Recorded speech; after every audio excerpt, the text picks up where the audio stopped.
It was a cold winter's morning on the island of Sodor. The wind was bitter on the ground, hard with frost.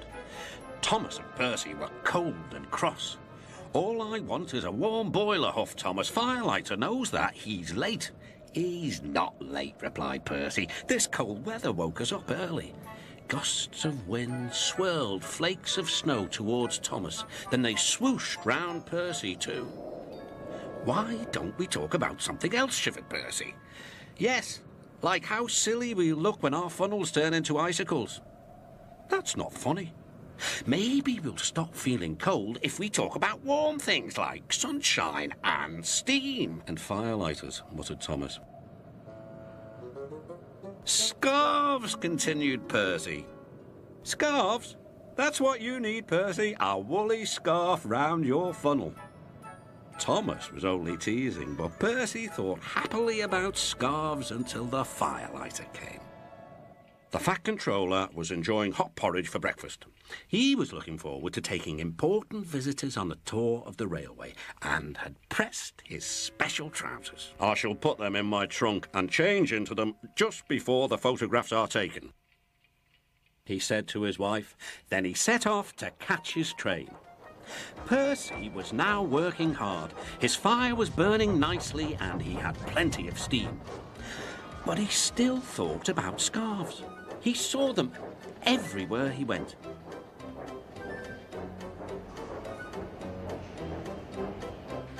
My funnel's cold, he puffed. I want a scarf, I want a scarf. Rubbish, Percy, said Henry. Engines don't wear scarves. Engines with proper funnels do, replied Percy. You've only got a small one. Before Henry could answer, Percy puffed away. Henry snorted. He was looking forward to pulling the special train. It was time for the photographs. Everyone was excited. The Fat Controller was waiting on the platform for his trousers. They were in a trunk amongst a big load of baggage. The porters were taking the baggage trolley across the line. They were walking backwards to see that nothing fell off. Percy was still being cheeky. His driver always shut off steam just outside the station. Percy wanted to surprise the coaches by coming in as quietly as he could. But the porters didn't hear him either. Boxes and bags burst everywhere.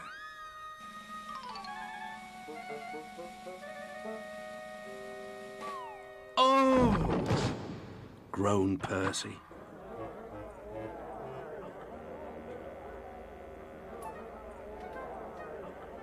Sticky streams of jam trickled down Percy's face. A top hat hung on his lamp iron. Worst of all, a pair of trousers coiled lovingly round his funnel. Everyone was very angry. The Fat Controller seized the top hat.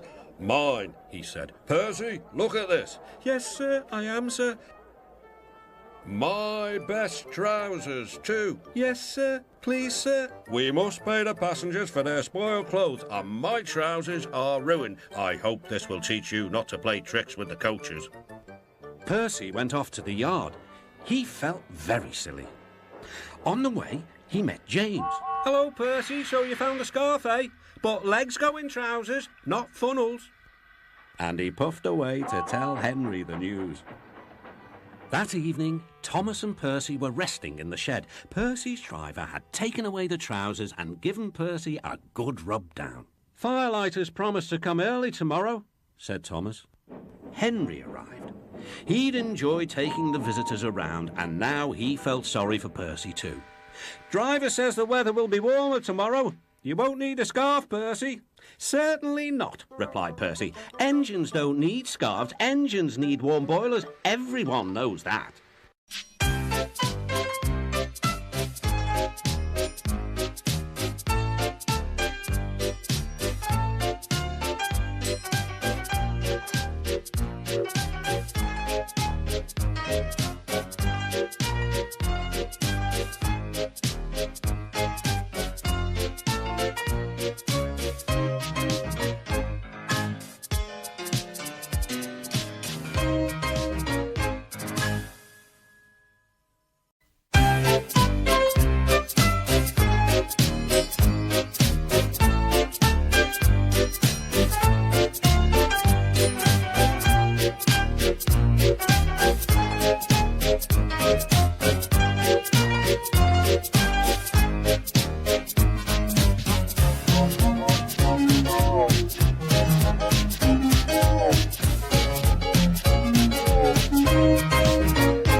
summer, the island of Sodor is very busy.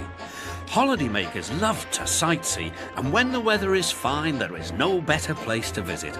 Some people like to go to the mountains, others like the valleys. Children love the seaside. One morning, Thomas was puffing along the line that runs by the coast. His two coaches, Annie and Clarabelle, were packed with children going to the beach.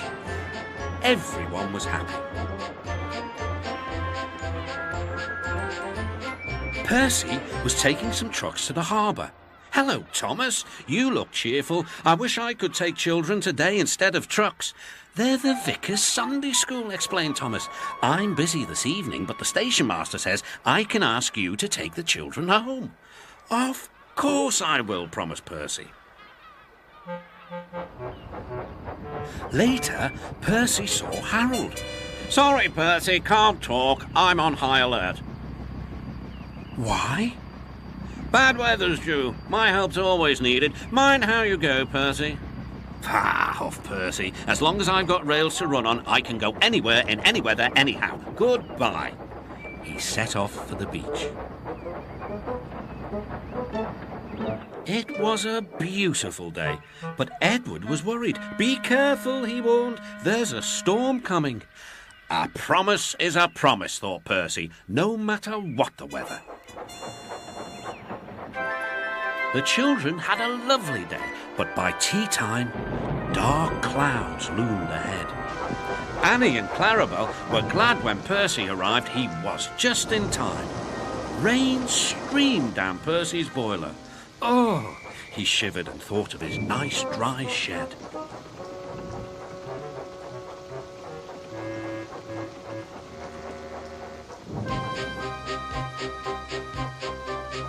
Percy struggled on past coastal villages and into the countryside. The river was rising fast. I wish I could see, complained Percy, as he battled against the rain. More trouble lay ahead.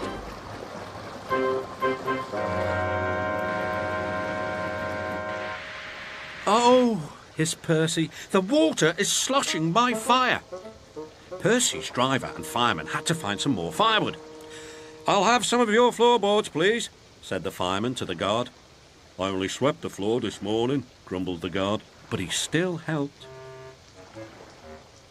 Soon, Percy's fire was burning well. He felt warm and comfortable again. Then he saw Harold. "Oh dear," thought Percy. "Harold's come to laugh at me." Something thudded onto Percy's boiler. "Ow!" exclaimed Percy. "He needn't throw things." "It's a parachute," laughed his driver. "Harold's dropping hot drinks for us." "Thank you, Harold," whistled Percy. "Good to be of service," replied Harold, and he buzzed away. The water lapped Percy's wheels. Percy was losing steam again, but he plunged bravely on. "I promised," he panted. "I promised." He made one more big effort, and at last, exhausted but triumphant, he brought the train home. "Well done, Percy," cheered Thomas. "You kept your promise despite everything." The fat controller arrived in Harold. First he thanked the men, then Percy. "Harold told me you were a wizard. He says he can beat you at some things, but not at being a submarine. I don't know what you two get up to sometimes, but I do know that you're a really useful engine." "Oh, sir," whispered Percy happily.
The island of Sodor had many visitors, and the fat controller had scheduled more trains. Gordon, the big engine, had to work harder than ever before. "Come on," he called to the coaches. "Come on, come on, come on. The passengers rely on me to be on time."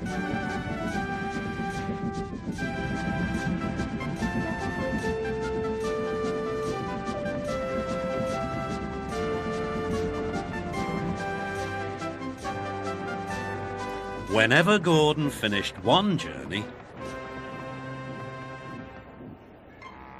it was time for another to begin. "Never mind," he puffed. "I like a good long run to stretch my wheels."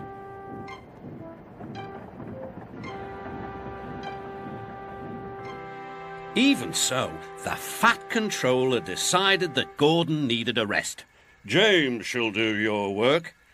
James was delighted. He liked to show off his smart red paint and was determined to be as fast as Gordon.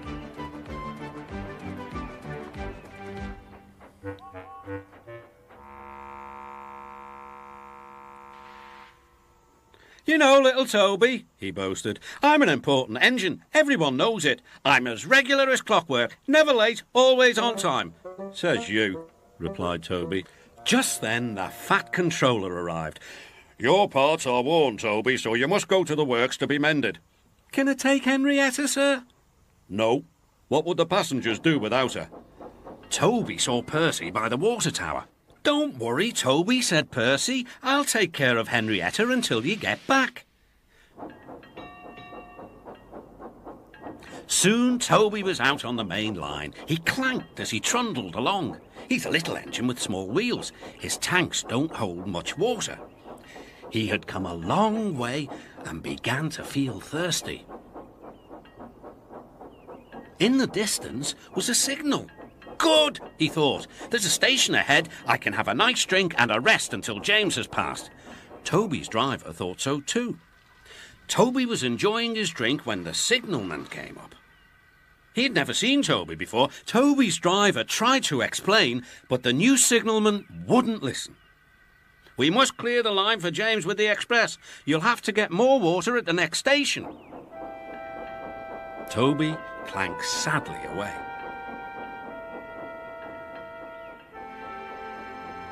Hurrying used a lot of water, and his tanks were soon empty. Poor Toby was out of steam and stranded on the main line. "We must warn James," said the fireman. Then he saw Percy and Henrietta. "Please, take me back to the station. It's an emergency." Henrietta hated leaving Toby. "Never mind," said Percy. "You're taking the fireman to warn James. That's a big help." Henrietta felt much better. James was fuming when he heard the news. "I'm going to be late." "My fault," said the signalman. "I didn't understand about Toby." "Now, James," said his driver, "you'll have to push Toby." "What, me? Me? Push Toby and pull my train too?" Grumbling dreadfully, James set off to find Toby.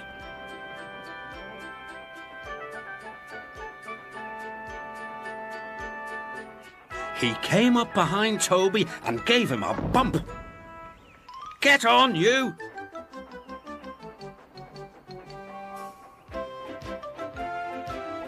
James had to work very hard.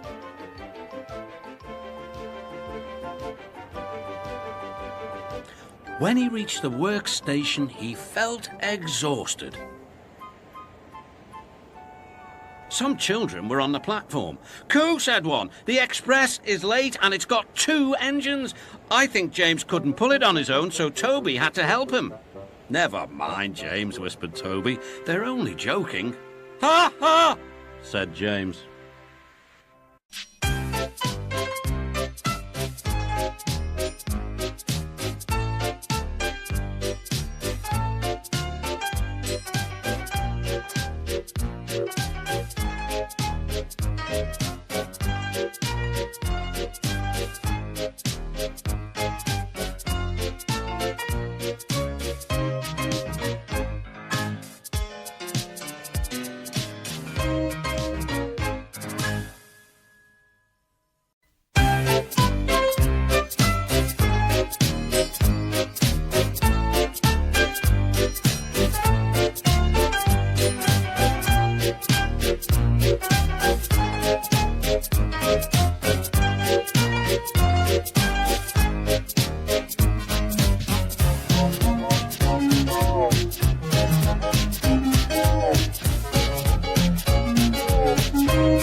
It was an important day in the yard. Everyone was busy and excited, making notes and taking photographs. A special visitor had arrived and was now the centre of attention. "Who's that?" whispered Thomas to Duck. "That," said Duck proudly, "is a celebrity." "Oh, what?" asked Percy. "A celebrity is a very famous engine," replied Duck. "Driver says we can talk to him soon." "Oh," said Thomas, "he's probably too famous to even notice us." Just then, Gordon arrived. "Pah," said Gordon. "Who cares? A lot of fuss about nothing, if you ask me." And he steamed away. Later that night, the engines found that the visitor wasn't conceited at all. He enjoyed talking to the other engines till long after the stars came out. He left early next morning. "Good riddance," Gordon grumbled, chattering all night. "Who is he, anyway?"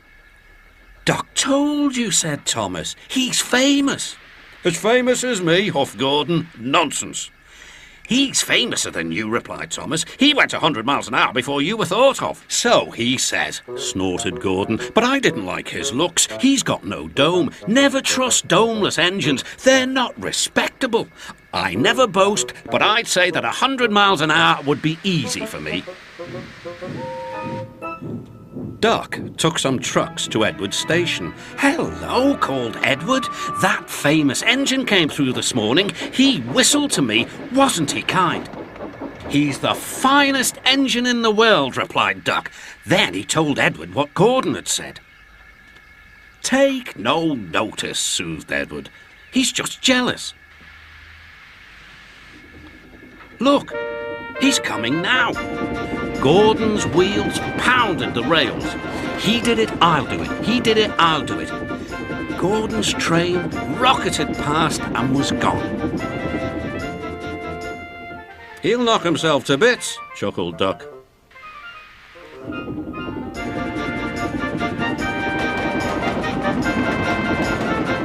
"Steady, Gordon," called his driver. "We aren't running a race." "We are, then," said Gordon, but he said it to himself. Suddenly, Gordon began to feel a little strange. "The top of my boiler seems funny," he thought. "It feels as if something is loose. I'd better go slower." But it was too late. On the viaduct, they met the wind. It was a teasing wind which blew suddenly in hard puffs. Gordon thought it wanted to push him off the bridge. "No, you don't," he said firmly. But the wind had other ideas. It curled around his boiler, crept under his loose dome, and lifted it off and away into the valley below. Gordon was most uncomfortable. The cold wind was whistling through the hole where his dome should be, and he felt silly without it. At the big station, the trucks laughed at him. Gordon tried to whoosh them away, but they crowded round no matter what he did. On the way back to the shed, Gordon wanted his driver to stop and fetch his dome. "We'll never find it now," said the driver. "You'll have to go to the works for a new one." Gordon was very cross.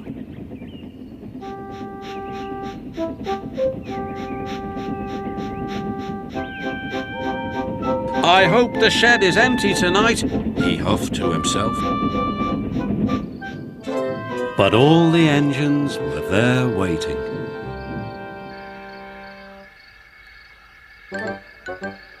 "Never trust domeless engines," said a voice from somewhere behind him. "They aren't respectable."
Duck, the Great Western engine, worked hard in the yard at the big station.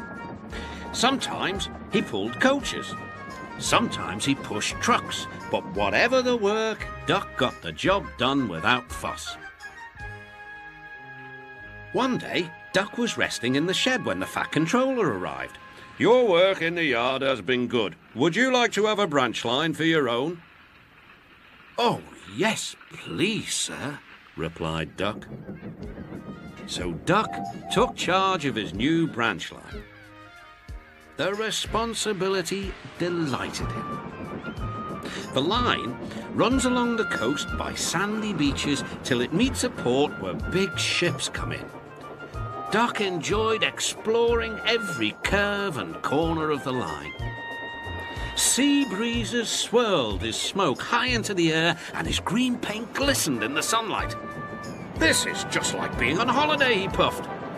"Well, you know what they say," laughed his driver. "A change is as good as a rest." Soon Duck was busier than ever.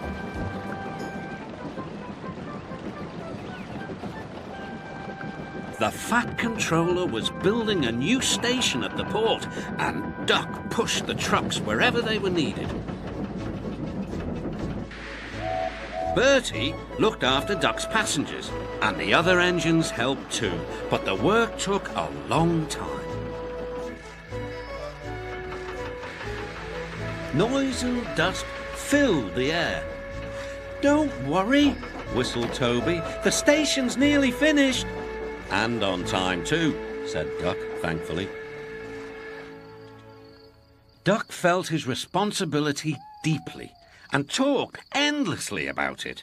"You don't understand, Donald, how much the Fat Controller relies on me." "Och, aye," muttered Donald sleepily. "I'm Great Western, and I—" "Quack, quack, quack." "What?" "Ye heard? Quack, quack you go. Sounds like you'd an egg laid. Now wheesht and let an engine sleep." "Quack yourself," said Duck indignantly. Later, he spoke to his driver. "Donald says I quack as if I'd laid an egg." "Quack, do you?" pondered his fireman. He whispered something to Duck and his driver. They were going to play a joke on Donald and pay him back for teasing Duck.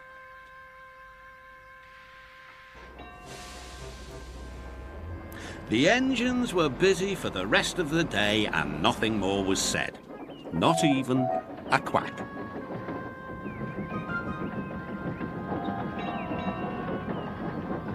But when at last Donald was asleep, Duck's driver and fireman popped something into his water tank. Next morning, when Donald stopped for water, he found that he had an unexpected passenger aboard. A small white duckling popped out of his water tank. "Nay, who's behind this?" laughed Donald. The duckling was tame. She shared the fireman's sandwiches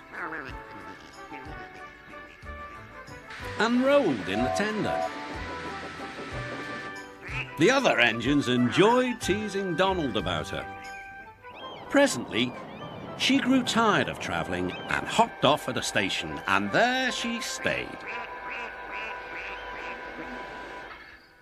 That night, Donald's driver and fireman got busy, and in the morning, when Duck's crew arrived, they laughed and laughed. "Look, Duck! Look what's under your bunker! It's a nest box with an egg in it!" Donald opened a sleepy eye. Will. You must have laid it in the night, Duck, all unbeknownst." Then Duck laughed too. "You win, Donald. It'd take a clever engine to get the better of you." There's a pond near the duckling station. Here she swims and welcomes the trains as they pass by. The station master calls her Dilly. To everyone else, she is always Donald's duck.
Every afternoon, Thomas the Tank Engine puffs along his branch line with Annie and Clarabelle.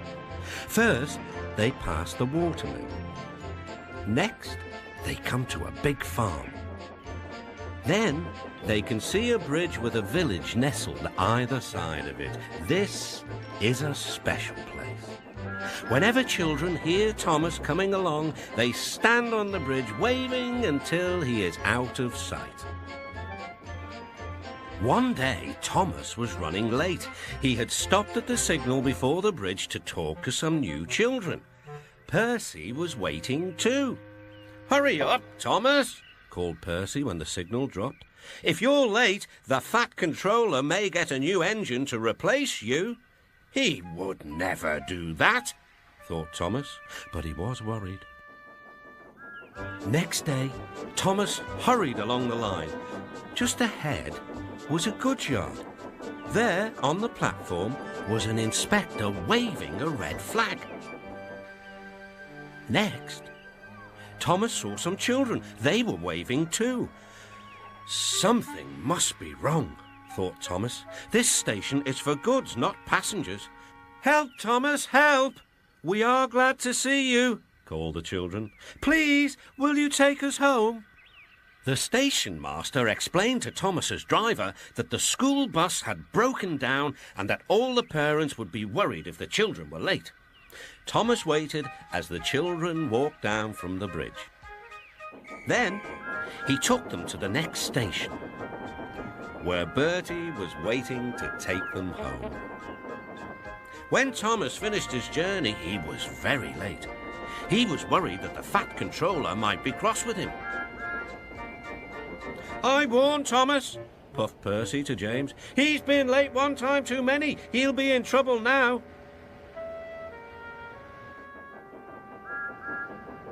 But next morning, the Fat Controller was nowhere to be seen.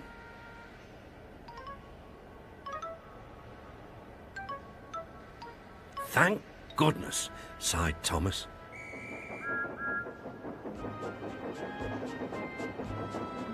Thomas knows every part of his branch line, but just ahead was a stretch where the hot sun had bent the rails on the track. "Careful, Thomas," called his driver, but it was too late. "That's done it," said his driver. "We shan't get any further today." "But what about my passengers?" "Don't worry. They'll be looked after," replied his driver. While workmen repaired the line, Thomas had to shunt trucks in the yard. Bertie came to see him. "I understand you need my help again." "Yes, Bertie," replied Thomas sadly. "I can't run without my rails." Bertie set off to collect Thomas's passengers. "Hello, Bertie," they said. "We are glad you are here." Bertie drove along the road by the railway. He stopped at each station along the line. Sometimes he stopped between stations to let people off closer to their homes. Thomas felt miserable. "I've lost my passengers. They like Bertie better than me." The Fat Controller arrived. "Your branch line is repaired. I'm going to change your timetable so that you and Bertie can work together more." When Thomas reached the station, there were all his passengers. "Bertie is a very good bus, but we missed our train rides with you," they said. Later, Thomas spoke to Bertie. "Thank you for looking after my passengers." "Oh, that's all right, Thomas. I like to make new friends, but I'm glad to share them with you." "Bertie," said Thomas, "you're a very good friend indeed."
Thomas and Percy are good friends, but sometimes Percy teases Thomas about being frightened, and he doesn't like that at all. One evening he was dozing happily in the shed, but Percy wanted to talk. "Wake up, Thomas. Are you dreaming about the time you thought I was a ghost?" "Certainly not. Anyway, I was only pretending to be scared. I knew it was you, really." Percy went on teasing him. "I hope the guard leaves the light on for you tonight." "Why?" asked Thomas. "I quite like the dark." "Oh, really?" exclaimed Percy. "I am surprised. I'd always thought you were afraid of the dark. I wonder why." Thomas decided to say nothing and went to sleep instead. Next day, the Fat Controller arrived. "I would like you to go to the harbour tonight to collect something rather unusual." "What sort of something?" "Wait and see." Percy was moving trucks into a siding. Henry arrived with his goods train. The signalman switched the points and Percy waited on the siding until Henry had steamed by. Then there was trouble. "The points are jammed," called the signalman. "I can't switch them back. The workmen will mend them in the morning. It's too late now." Said Percy's driver. "I'm sorry, Percy, but you will have to stay here for the night." "Where are you going?" asked Percy. "Home for tea," replied the fireman. Percy was speechless. He watched as the other engines went home to the shed. Night time came and Percy began to feel very lonely. "Oh dear," he murmured, "it's very dark." Oh, what's that?" It was only an owl, but Percy didn't realise this. "I wish Thomas was here too," he sighed. Thomas was waiting for his mysterious load at the harbour. Suddenly, there it was. "Cinders and ashes," cried Thomas. "It's a dragon." "Don't worry," laughed his driver. "This dragon is made of paper. It's for the carnival tomorrow." Workmen lifted the dragon onto Thomas's low loader and put lights all around it for protection. Then Thomas set off into the misty night. Percy was asleep in his sidings and had no idea that Thomas was approaching him.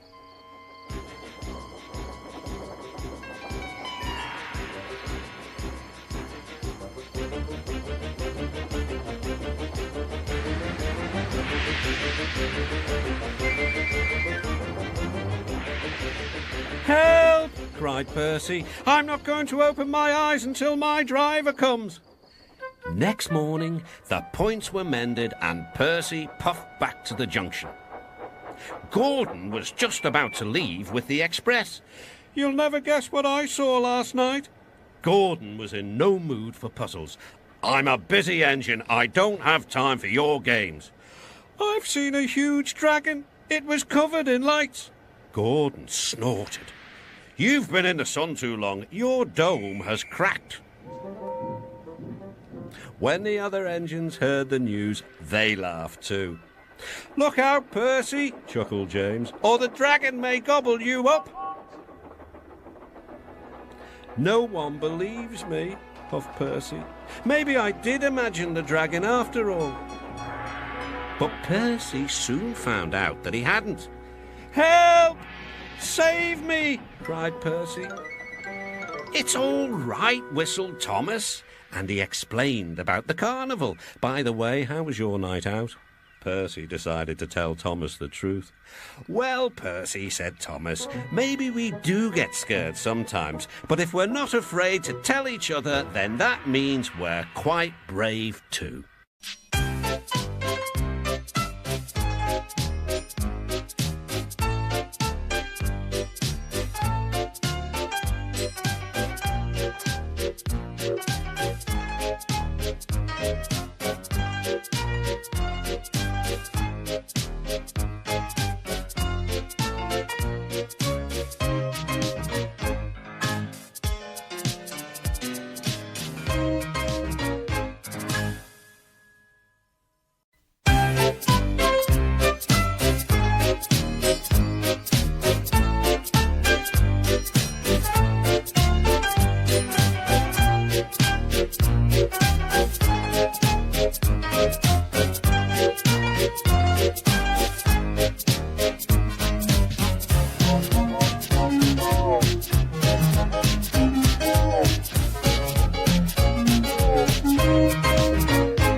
Duck and Percy enjoy their work at the harbour, pulling and pushing trucks full of cargo to and from the quay. But one morning, the engines were exhausted. The harbour was busier than ever.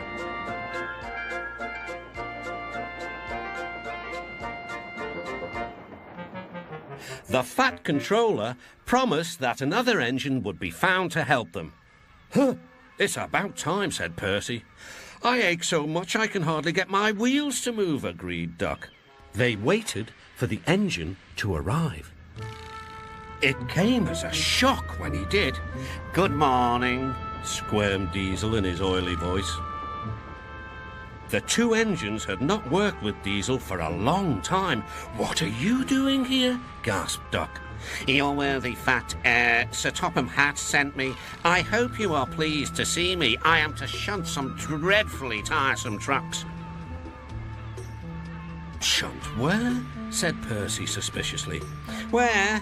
Why, from here to there," purred Diesel, "and again from there to here. Easy, isn't it?" With that, Diesel, as if to make himself quite clear, bumped some trucks hard. "Woo!" screamed the trucks. "Grrr!" growled Diesel. Percy and Duck were horrified. They did not trust Diesel at all. They refused to work and would not leave their shed. The Fat Controller was enjoying his tea and ice bun when the telephone rang. "So there's trouble in the harbour yard? I'll be there right away." Diesel was working loudly and alone. Cargo lay on the quay. Ships and passengers were delayed. Everyone was complaining about the Fat Controller's railway. Percy and Duck were sulking in their shed. "What's all this?" demanded the Fat Controller. We're on strike, sir," said Percy. "Yes," added Duck. "Beg pardon, sir, but we won't work with Diesel, sir." Then, in a quiet, hurt voice, he added, "You said you'd sent him packing, sir." "I have to give Diesel a second chance. I am trying to help you by bringing Diesel here. Now you must help me. He was the only engine available." Percy and Duck went sadly back to work. Next morning, things were no better. Diesel's driver had not put his brakes on properly, and Diesel started to move. He went bump straight into Percy. Percy had an awful fright. "Wake up there, Percy," scowled Diesel. "You have work to do." He didn't even say he was sorry to Percy. Later, Diesel bumped the truck so hard that the loads went everywhere. What will the Fat Controller say, gasped Percy. He won't like it, said Duck. So who's going to tell him, I wonder, said Diesel. Two little goody-goody telltales like you, I suppose. Percy and Duck did not want to be telltales, so they said nothing. Diesel, thinking he could get away with his bad behaviour, was ruder than ever. Next day, he was shunting trucks full of china clay. He banged the trucks hard into the buffers, but the buffers weren't secure. The silly trucks were sunk. Soon, the Fat Controller heard the news. The trucks were hoisted safely from the sea, but the clay was lost. The Fat Controller spoke severely to Diesel. Things worked much better here before you arrived. I shall not be inviting you back. Now, Duck and Percy, I hope you won't mind having to handle the work by yourselves again. Oh, no, sir. Yes, please, sir, replied the engines. Whistling cheerfully, they puffed back to work, while Diesel sulked slowly away.